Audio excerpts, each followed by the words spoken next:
ഏറ്റുമാനൂർ നിയോജക മണ്ഡലത്തിലെ ഇടതുപക്ഷ ജനാധിപത്യ മുന്നണി സ്ഥാനാർത്ഥി വി.എൻ. വാസവന്റെ തിരഞ്ഞെടുപ്പ് പര്യടനം മഞ്ചാടിക്കരി സെന്റ് മൈക്കിൾസ് CSI പള്ളിയുടെ സമീപത്തു നിന്നും ശനിയാഴ്ച രാവിലെ തുടക്കം കുറിച്ചു. കാലങ്ങളായി വികസനമെത്താതിരുന്ന മേഖലയിൽ പുതിയ കലുങ്കും റോഡും ഒരുക്കി നൽകിയ ജനപ്രതിനിധിയെ സ്നേഹാദരവോടുകൂടിയാണ് പ്രദേശവാസികൾ കാത്തുനിന്നത്. നിങ്ങളെ കാണുവാൻ നിങ്ങളുടെ അനുഗ്രഹാശീർവാദങ്ങൾ ഏറ്റുവാങ്ങുവാനായി സഖാവ് വി.എൻ. വാസവനിത കടന്നു വരികയാണ്.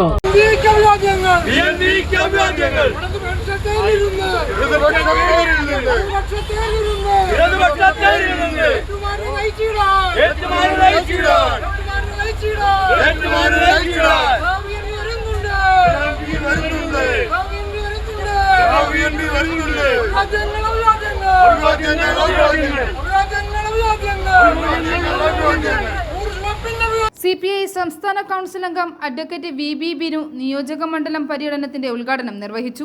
Election committee chairman KI Kunjachan അധ്യക്ഷത വഹിച്ചു. ഇടതുപക്ഷ ജനാധിപത്യ മുന്നണി നേതാക്കളായ ES Biju, MS Sanu, Binu boss, KV Bindu, KR Ajay, Ashokan Karimadom തുടങ്ങിയവർ സംസാരിച്ചു. മഞ്ചാടിക്കരിയുടെ അടിസ്ഥാന സൗകര്യ വികസന പദ്ധതികൾക്കായി ഇക്കഴിഞ്ഞ കാലയളവിൽ 2.39 കോടി രൂപയുടെ പദ്ധതികൾ അനുവദിക്കാൻ കഴിഞ്ഞത് ഏറ്റവും സന്തോഷകരമായ കാര്യമാണെന്ന് സ്വീകരണത്തിന് മറുപടിയായി വി.എൻ. വാസവൻ പറഞ്ഞു.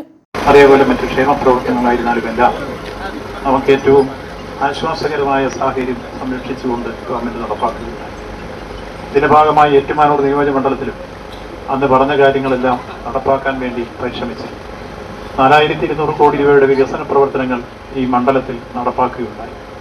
നിങ്ങൾക്കിപ്പോൾ ഈ ചൂളഭാഗം റോഡ് ഏതാണ്ട് 1.25 കോടി രൂപ മുടക്കിയാണ് മനോഹരമാക്കി BMBC നിലവാരത്തിൽ ചെയ്തു തന്നിരിക്കുന്നത്. അത് ഏറ്റവും അവസാനമായി ചെയ്ത വർക്കുകളിലൊന്നാണ്. അങ്ങനെ ഈ പഞ്ചായത്തിലെ എല്ലാ റോഡുകളും BMBC നിലവാരത്തിൽ ചെയ്തു കഴിഞ്ഞിരിക്കുന്നു.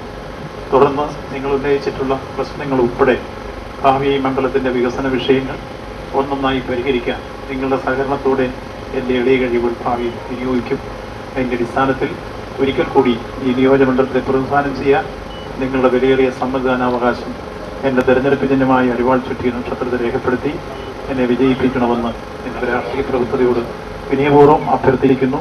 പര്യടനത്തിനായി ജീപ്പിലെത്തിയ സ്ഥാനാർത്ഥിയെ സ്വീകരിക്കാൻ കണിക്കൊന്ന പൂക്കളുമായി വീടുകൾക്ക് മുന്നിൽ കുട്ടികളും സ്ത്രീകളും കാത്തുനിന്നിരുന്നു. വിവിധ മേഖലകളിലൂടെ കടന്നെത്തിയ പര്യടനം വൈകിട്ട് മീഞ്ചിറയിൽ സമാപിച്ചു. i4A news, Ettumanoor.